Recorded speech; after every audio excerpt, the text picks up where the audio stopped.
예수님께서 이제 오늘 이 논쟁의 날, 화요일 날, 이 바리새인과 사두개인들이 묻는 그 물음을 다 방어하시고 나서, 그리고 나서 한 가지 질문을 하는 장면이 오늘의 말씀입니다. 바리새인들이 모였을 때, 주요 청중이었을 때 예수님이 질문하십니다. 예수님이 지금까지는 도전을 받으셨습니다. 그 도전적인 질문 뒤에 함정이 도사리고 있었다는 것을 다 아시면서도 그렇게 하셨습니다. 이제는 예수님이 질문하십니다. 이 질문에는 도무지 함정이 없습니다. 그러면 이 질문 배후에는 무엇이 있을까요? 여러분, 결론적으로는 사랑이 담겨져 있다는 사실을 우리 기억하시면서 이 말씀을 보셔야 됩니다. 바리새인들은 율법을 열심히 연구합니다. 613가지 토라에 나와 있는, 모세오경에 나와 있는 율법 중에 어떤 율법이 중요한지, 무엇이 중요한디 그러면서 씨름하는 사람들이 바로 이 바리새인들이었습니다. 그래서 모세오경을 외웠습니다. 암송했습니다. 이스라엘에서, 여러분, 유대인들 가운데서 율법을 열심히 연구하는 사람들은 모세오경을 다 외웁니다. 그리고 거기에서 더해서 몇 개의 성경을 더 외우기도 합니다. 오경을 더 잘 이해하기 위해서 또 그들은 역사서와 시가서를 열심히 공부합니다. 장로들의 유전을 연구했습니다. 그래서 그들은 스스로를 구약성경 전문가라고 그렇게 여기고 있었습니다. 그러나 그들은 또한 속고 있었습니다. 현혹되고 있었습니다. 잘못 보고 있었다는 것입니다. 그것을 일깨우시기 위해서 예수님은 오늘 질문을 하시는 거예요. 너희는 그리스도에 대하여 어떻게 생각하냐? 누구의 자손이냐? 당연히 다윗의 자손이라고. 이게 이스라엘이 알고 있는 이 메시아에 대한, 그리스도에 대한 아주 유명한, 그들이 선호하는 그런 정의입니다. 그런데 예수님은 이렇게 대답하는 그들의 질문에 대해서, 그러면 서기관들이 그리스도를 다윗의 자손이라고 어찌하여 그렇게 이야기하냐, 어리둥절해합니다. 상식인데 왜 그렇게 부르지? 그러면서 얘기하는 거예요. 예수님이 의문을 다는 것입니다. 당연한 것에 예수님께서 의문을 다니까 이제 사람들이 의아해합니다. 근데 예수님께서 계속 말을 이어가십니다. 다윗이 성령에 감동되어서 이거 이상한 말이다. 그리스도를 다윗의 자손이라고 여기는 거 이상한 말이다. 물음표를 던져야 된다. 이걸 당연하게 받아서는 안 된다. 틀려서가 아니라 너무도 당연하게. 그래서 그 이상 진도를 빼지 못하는 이 사두개인과 바리새인과 그리고 서기관들을 공격하는 거예요. 주께서 내 주께 이르시되 내가 내 원수를 내 발 아래 둘 때까지 내 우편에 앉았으라. 그렇게 시편 110편 1절에 말하고 있는데, 그런데 여기 왜 다윗이 자신의 후손으로 올 사람을 향해서 주라고 표현하고 있냐? 후손인데 왜 주라고 표현하냐? 이거에 대해서 너희들이 답을 해봐라, 이렇게 얘기하고 있는 것이죠. 여러분, 고대 근동에서는 우리나라 문화가 비슷해서 아무리 자녀가 잘 되고 지위가 높고 신분이 높아진다 할지라도 부모가 그 앞에 머리 숙이는 일이 없습니다. 왜요? 아들이기 때문에, 자녀이기 때문에 그렇습니다. 여러분, 그런데 그런 고대 근동의 문화를 바탕으로 하고 있는 그 가운데서 다윗이 후손으로 오게 될 그 왕권을 취하게 될 그 어떤 존재를 향해서 어떻게 주라고 표현할 수 있니? 이렇게 물음을 던지시고 계신 거예요. 여러분, 게다가 이 여기 나와 있는 주라고 하는 단어, 퀴리오스라는 단어는 어마어마한 단어입니다. 무시무시한 단어입니다. 이 단어는 함부로 사람에게 붙일 수 없는 단어입니다. 물론 자신의 어떤 상위에 있는 존재에게 쓸 수 있는 말이긴 하지만, 그러나 함부로 쓸 수 있는 말은 아닙니다. 여러분이 퀴리오스라는 단어가 구약 성경이 번역될 때에 구약 성경을 헬라어로 셉투아진트 70인역으로 번역할 때 어떤 단어를 이제 퀴리오스라는 단어로 바꿨냐면, 아도나이라는 단어를 퀴리오스라는 단어로 구약 성경 번역할 때 그렇게 바꿨습니다. 여러분, 이 아도나이라는 단어는 주라는 말, 하나님께 붙인 말입니다. 이 이스라엘 백성들이 여호와라는 이름, 그 이름이 너무도 귀하고 존귀하고 엄숙한 말씀이기 때문에 이 말씀을 함부로 부르지 못한단 말이에요. 그래서 여호와라는 이 구약 성경의 단어가 나오면 그걸, 하나님의 이름을 경홀하게, 만홀하게 그렇게 입으로 함부로 말할 수가 없어서 그 단어를 아도나이라는 단어로 대치해서 불렀단 말이죠. 그게 이 퀴리오스, 주라는 단어로 넘어왔어요. 그러니까 지금 얘기하고 있는 다윗이 주라고 표현한 단어는 굉장히 무시무시한 단어를 품고 여기에 지금 번역되어서 큐리오스라는 단어로 나왔지만 어떤 의미로는 여호와라는 말입니다. 하나님이라는 뜻이에요. 어떻게 다윗이 자신의 후손으로 올 그분을 향해서 아도나이라고 얘기할 수 있겠냐 이렇게 얘기하는 거예요. 더 높은 분이라고 위대한 분이라고 얘기할 수 있겠냐 그렇게 묻는 것이죠. 그런데 이 질문에 대해서 아무도 대답하지 못합니다. 이 구약 성경의 전문가라고 얘기하는 이 사람들이 율법의 전문가라고 하는 이 바리새인들이 모여 있는 그 가운데 예수님이 물으셨는데 대답을 못하고 있는 겁니다. 왜 그렇습니까? 그들이 가지고 있는 하나님 나라와 그리스도에 대한 관점이 심각한 오류를 갖고 있기 때문에 그렇습니다. 그들이 생각한 메시아는 그리스도는 단순히 유대 민족의 군사적인 왕, 정치적인 왕, 그렇게 왕으로 오셔서 다윗 왕국과 같은 나라를 재건하는 그런 그리스도 메시아를 그리고 있었기 때문에 그렇습니다.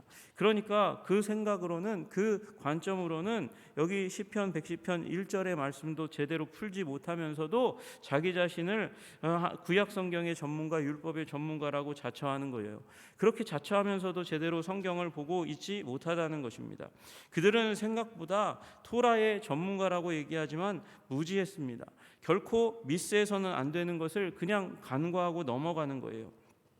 여러분, 율법의 지식은 모세오경을 중심으로 해서 그들이 쌓아갔지만 모세오경의 중심은 율법이 아닙니다. 모세오경의 중심도 그리스도이십니다. 여러분, 우리 잘 아시다시피 모세오경의 첫 책인 창세기의 그 첫머리에 주님께서는 여인의 후손으로 오실 어떤 분에 대해서 말씀하십니다. 그분이 여인의 후손이 뱀과 뱀의 후손을 결멸할 거잖아요. 그러니까 그분은 최초로 드러난 이 창세기에 최초로 드러난 메시아의 모습이 여인의 후손으로 표현되고 있다는 사실을 우리는 잘 알고 있습니다. 그리고 신명기 모세오경 가운데서도 이 요약본이라고 얘기할 수 있는 전체 이 율법서의 요약본 중심이라고 얘기할 수 있는 신명기에 18장 15절에 뭐라고 말씀하십니까? 내 하나님 여호와께서 너희 가운데 내 형제 중에서 너를 위하여 나와 같은 선지자 하나를 일으키시리니 너희는 그의 말을 들을지니라. 여러분, 그러니까 모세와 같이 이스라엘 역사 가운데 분기점이 되는 위대한 분, 모세와 같은 이라는 말은 어떤 의미입니까? 모세와 같은 이라는 말은 그 애굽에서 나와서 그래서 가나안에 들어오게 하는 귀중한 이스라엘에서 결코 뺄 수 없는 중요한 인물, 그와 같은 인물이 나중에 장차 나타나게 될 것이라고 말씀하시는 것이죠. 그런 이 율법의 전문가들은 율법을 모세오경을 열심히 연구함에도 불구하고 이 모세오경의 중심에 차지하고 있는 그리스도를 전혀 발견하지 못하는 거예요. 예수님은 그들의 무지를 폭로합니다. 그들의 무지를 폭로해서 창피하게 하려고 하시는 것이 아니고 메시아에 대한 새로운 빛을 그들에게 비추어서 그들을 치유하기 위해서 하신 것입니다. 여러분, 메시아는 어떤 분이십니까? 메시아는 분명히 다윗의 후손으로 오는 것이 약속된 것입니다. 너무도 분명합니다. 사무엘하 7장 12절에 그렇게 말씀하셨잖아요. 내 수완이 차서 다윗 너의 연령이 다 차서 내 조상들과 함께 누울 때에, 그러니까 죽은 다음이잖아요. 내가 내 몸에서 날씨 내시, 그러니까 장차 나타나게 될, 지금 태어난 자 솔로몬이 아니고 장차 태어나게 될 그 씨를, 너의 씨를 내 뒤에 세워서 그의 나라를 견고하게 하리라. 다윗의 나라가 아니에요. 그의 나라예요. 다윗의 후손이지만 다윗의 나라라고 얘기하지 않고 그의 나라라고 그렇게 말씀하십니다. 그리고 내 집과 내 나라가 내 앞에서 영원히 보존되고 내 왕위가 영원히 견고하리라 하셨다 하라, 그렇게 말씀하십니다. 여러분, 내 씨는 씨들이 아닙니다. 여럿이 아닙니다. 한 분이에요. 그런데 한 분이 세운 그 나라의 왕위가 영원히 견고하려면 어떻게 됩니까? 그가 영원히 사셔야 되는 것이죠. 여러분, 미래적인 인물이 오게 될 것이고 그가 영원히 사시며 영원한 왕권을 베풀 것이라고 말씀하시는 거예요. 여러분, 그 메시아에 대한 계시가 나타났어요. 그러니까 지금 이 분명히 다윗의 후손이지만 다윗보다는 더욱더 위대한 존재라는 것을 이미 다윗을 통해서 말씀하셨단 말이죠. 그리고 아브라함에게도 말씀하셨고 모세에게도 말씀하셨어요. 그런데 지금 율법의 전문가를 자처하면서도 그들은 지금 다윗의 자손이라는 그 말에 묶여가지고 메시아의 진면목을 보지 못하는 것입니다.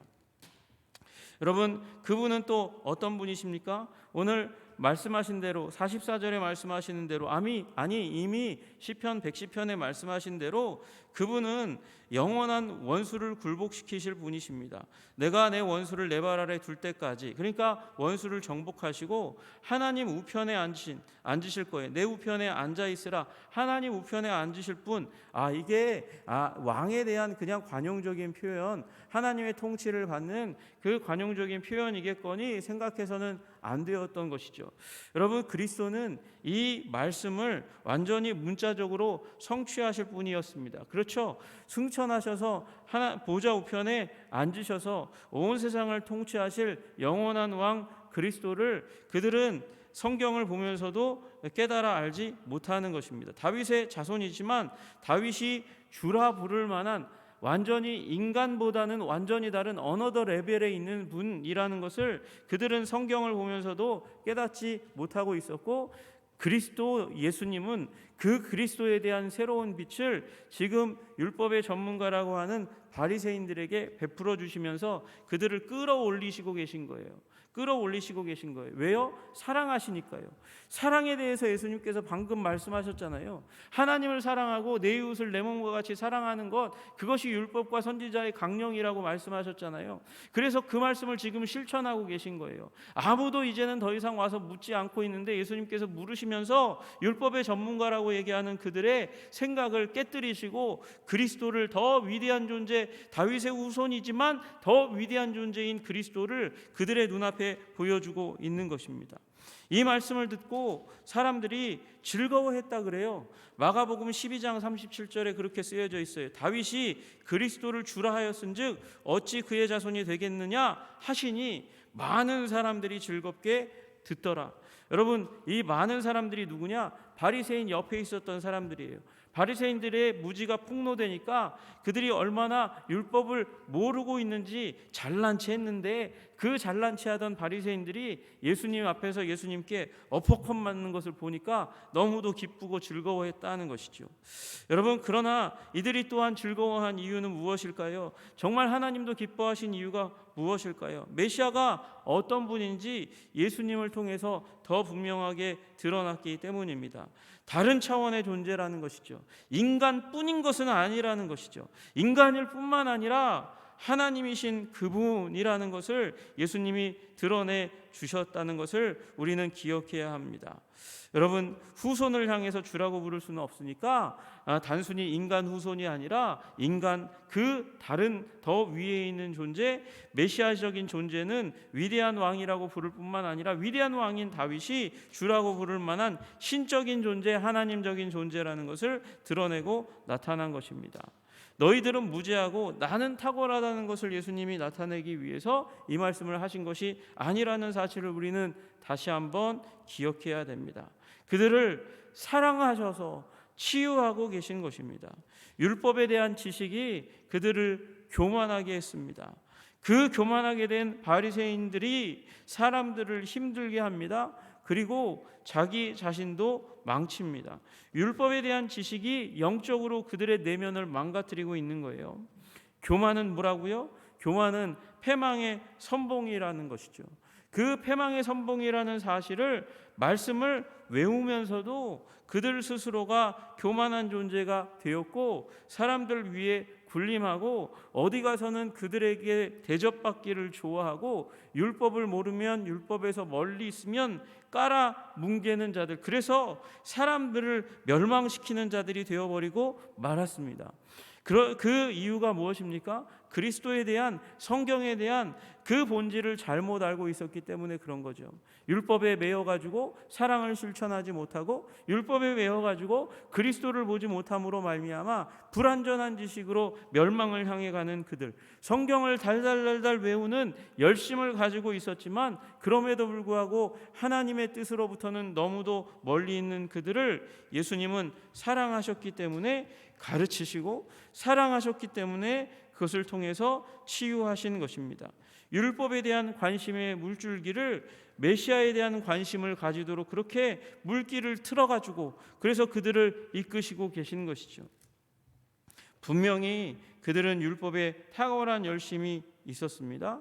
그러나 율법의 중심에 서 계신 생명의 메시아 예수 그리스도에게서는 너무도 멀리 있었던 그들에게 예수님은 지금 눈물을 품고 사랑으로 품어 안으시면서 그들을 변화시키시기를 원하시고 계셨습니다. 그리고 이 말씀, 우리 지금 얘기하셨던 이 말씀을 다시금 십자가를 앞에 두시고 신문당하는 과정 가운데서도 말씀하십니다. 다시금 말씀하십니다. 누가복음 22장 끝에 부분에 가면 신문당하실 때에 내가 그리스도이거든 우리에게 말하라 대답하시되 내가 말할지라도 너희가 믿지 않을 건데 그리스도가 나라고 얘기해도 너희들은 믿지 않을 것이다. 왜요? 자기 자신의 손아귀로 어떻게 마음대로 할 수 있는 사형 선고를 내릴 수 있는 한 인간을 메시아라고 그리스도라고 믿지 않고 있었으니까요. 내가 물어도 너희가 대답하지 아니할 것이라. 내가 말할지라도 너희가 믿지 아니하고 내가 말할지라도 너희는 내가 그리스도라고 답하지 않을 것이다. 그러나 이제부터는 인자가 하나님의 권능의 우편에 앉아 있으리라. 하나님의 권능의 보좌 우편에 앉아서 이제 통치하는 일이 일어나게 될 것이다. 예수님께서 그렇게 말씀하셨어요. 그러니까 그들이 물었습니다. 그러면 네가 하나님의 아들이냐? 대답하시되 너희들이 내가 그라고 말하고 있느니라. 지금 예수님이 이 말씀하신 이 사실이 소문이 퍼져가지고 그래서 다윗의 자손이라고 묻지 않고 뭐라고 묻습니까? 하나님의 아들이냐 네가 하나님의 아들이냐 그렇게 묻고 있는 거예요. 그리고 예수님이 그렇다라고 말씀하셨기 때문에 예수님에게 사형 선고 받을 만한 신성을 모독한 자라고 예수님을 향해서 공격하고 빌라도에게 넘겨주는 일이 일어나게 됩니다. 예수님은 자기 자신을 명확하게 드러내셨습니다. 다윗의 자손 후손으로 오는 영원한 왕권을 세우실 왕일 뿐만 아니라 다윗이 주라고 퀴리오스라고 아도나이라고 칭할 만큼 그렇게 다른 존재 하나님의 아들 하나님이신 그분이라고 예수님은 스스로를 나타내 주셨습니다. 여러분, 그러므로 우리들도 이 세상 가운데서 이 인류 역사 가운데 가장 중요한 책 성경, 그 성경 말씀의 중심이신 예수님, 사랑의 하나님을 여러분 바라보시는 여러분들 되시기를 주님의 이름으로 축복합니다. 성경을 이 두꺼운 책을 보면서 주님께서는 율법을 지키고 못 지키는 자로 우리 자신을 규정하기를 원하시는 것이 아니에요. 주님께서는 우리가 이 성경을 보면서 메시아인 한 인간으로 오신 분이 아니라 한 인간으로 오셨지만 그 인간적인 존재를 뛰어넘는 하나님이신 독생하신 하나님 예수 그리스도 우리를 위해서 죽으신 그분을 바라보시기를 원하시는 줄로 믿으시기를 주님의 이름으로 축복합니다. 예수님은 바리새인들에게 사랑하셔서 자기 자신을 더 분명하게 드러내셨습니다.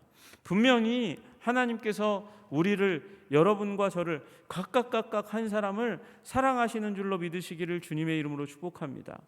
우리 예수님께서 우리를 사랑하시면 예수님께서는 예수님의 성품과 능력과 존재를 우리들에게 점점 더 분명하게 드러내실 줄로 믿으시기를 주님의 이름으로 축복합니다. 우리 주님은 그걸 기뻐하시는 주님이십니다. 오늘도 예수님과 동행하시면서 우리 목자이신 예수님과 동행하면서 우리 목자 예수님의 음성을 알아가시는 여러분들 되시기를 주님의 이름으로 축복합니다. 그분의 손길을 느끼시는 여러분들 되시기를 주님의 이름으로 축복합니다. 목자이신 예수님이 양을 얼레고 달래고 다듬으시듯이 우리 인생 가운데 오셔서 우리의 생각을 다듬으시고 우리의 삶의 습관을 다듬으시고 우리의 관계를 다듬으시며 우리를 아름답게 건강하게 만들어 가시는 우리 주님의 거룩하시고 아름다운 손길과 성품을, 사랑의 성품을 깨달아 알아가시는 여러분들 되시기를 주님의 이름으로 축복합니다. 왜 그렇습니까? 우리의 노력이 아니라 우리를 사랑하시는 주님의 열심 때문인 줄로 믿습니다. 그 사랑을 오늘도 깨달아 알아 주님을 더욱더 분명히 알아가는 우리 한성의 모든 백성들 다 되시기를 주님의 이름으로 축복합니다. 기도하겠습니다. 하나님 아버지 감사합니다. 예수님께서 무지에 빠져있는, 전문가라고 하면서 무지에 빠져있는 바리새인들에게 그리스도가 어떤 분이신지 알려주십니다.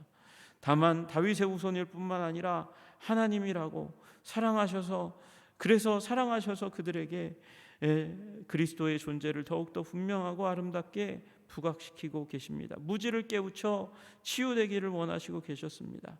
주님, 우리도 무지합니다. 주님, 우리도 교만합니다. 우리를 불쌍히 여겨주셔서 하나님, 교만한 우리, 무지한 우리를 깨우쳐 그리스도를 더욱더 분명하게 깨달아 알아갈 수 있는 존재가 될 수 있도록 주님 도와주시옵소서. 이 사순절의 기간 열심을 가지고 주님의 아버지 보좌 앞에 나와 기도할 때에 주님을 더욱더 아버지 분명하게 만나고 우리의 생각이 바뀌어지고 습관이 바뀌어지고 삶이 바뀌어지고 기적을 경험하는 주의 백성들 다 되게 하여 주시옵소서. 예수님 이름 받들어 기도드리옵나이다. 아멘.